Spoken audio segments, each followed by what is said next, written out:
Yeah, so Cody woke me up at 5:30 this morning, ready to rock and roll, bright-eyed, bushy-tail, and so I decided it'd be a good idea for us to go for a little hike up the mountain. Well, we didn't even make it halfway up, and that's her, yeah. She's passed out, she's abandoned me. I'm all on my own, left with my own thoughts. And so I was thinking about the idea of happiness and heard an interesting fact the other day that it turns out that happiness is actually a fairly new idea.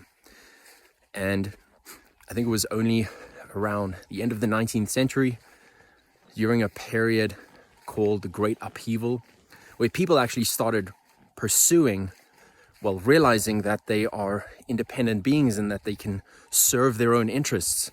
And in some ways, this was a good thing. It gave rise to creativity, entrepreneurship, and these kind of things that created our modern world.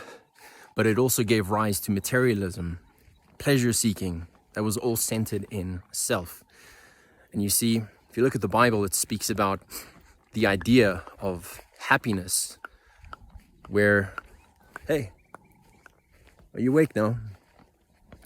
Which is really rooted in the Greek or the Hebrew for the word meaning blessed. I think it's so easy to get confused between this modern idea of happiness, which is rooted in self-centeredness, versus this idea of blessed, where we find meaning, where we find purpose, where we find connection, which is all rooted in others-centeredness. You see, I believe that God created us as social beings. The very fabric and nature of reality all points to a designer that created us to belong, to love, to connect.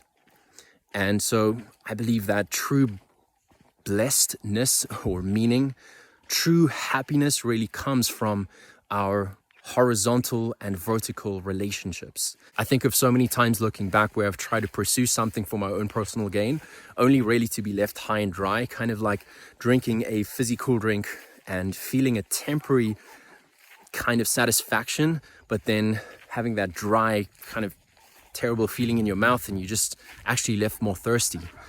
And I think that's so relevant. We feed on everything that the material world has to throw at us.